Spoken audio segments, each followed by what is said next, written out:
What's up guys, welcome to Chronicles. Today we're going to be talking about the Rolex Submariner. This specific model is a Rolex Submariner from 1987.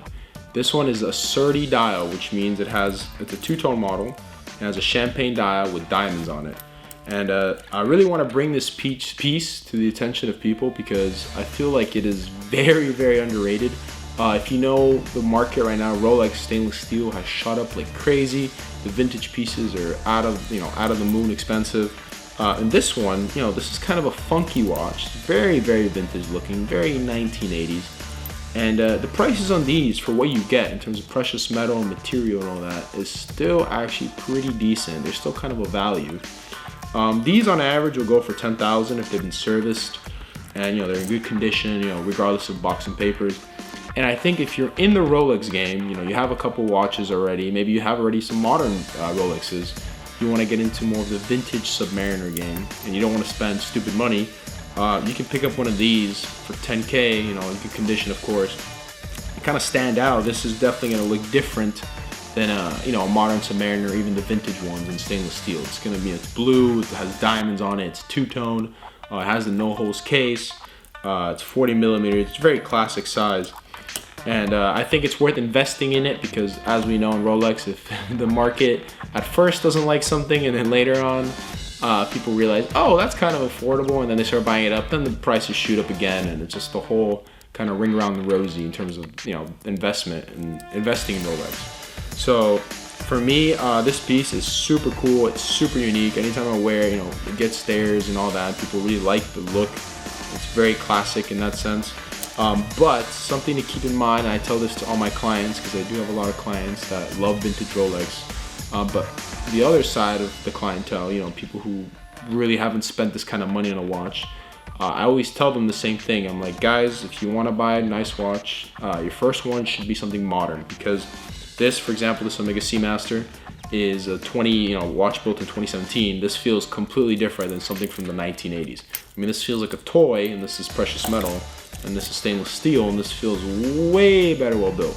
So a lot of my clientele, they'll buy a Rolex, they'll buy like a vintage Datejust, for example, and they'll be kind of disappointed. They're like, the build quality is not that great, and it's not really waterproof. I have to be careful with it because it's kind of an old watch, but I'm also paying like $6,000. What's going on? Or whatever, $4,000 to $6,000 depending on the condition. And I tell everyone the same thing. It's like, guys, you're buying a vintage piece. It's a different ball game, and I think you shouldn't buy vintage stuff until you've already owned a lot of the modern stuff, and then you kind of want to diversify the collection a little bit. So I would buy this first, then buy this maybe 3 watches down the line. Maybe you buy a Speedmaster, or you buy an AP, whatever your budget is, and then you start buying the vintage stuff. This particular model is actually not in the best condition. It needs a service. I bought it to pretty much list and sell, so it's gonna be going for service soon. Needs a new bezel and all that. It's gonna be polished up, and yeah, this will definitely sell to a collector. I mean, it is so unique. It's so different from what Rolex usually does. It's a two-tone watch with diamonds, very blingy, but also kind of subtle at the same time. It's actually interesting. It's kind of the best of both worlds. The cons of this piece, well, with vintage watches, there's always cons. The first is you're not gonna be able to daily wear this. I mean, you could, you gotta really be careful. I mean, this definitely needs new seals to be watertight again, so I wouldn't swim with this. The bracelet is the old Rolex bracelet, which they used for like 60 years. I've said this in my other video, my Yacht Master video. They're not good bracelets. I mean, yeah, they were good in the 50s and the 80s and all that, but in the 2000s, we have, modern bracelets like these, milled out steel pieces that really make these feel super old and cheap and flimsy. Notice I'm saying a lot of this, but at the end of the day, the market will demand what it will. This is worth more than this, regardless of the quality.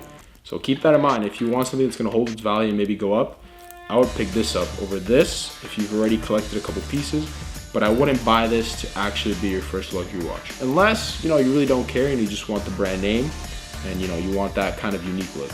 But yeah guys, other than that, thank you for watching. Please like, comment, subscribe, and hit that bell icon, and I'll catch you guys on the next video.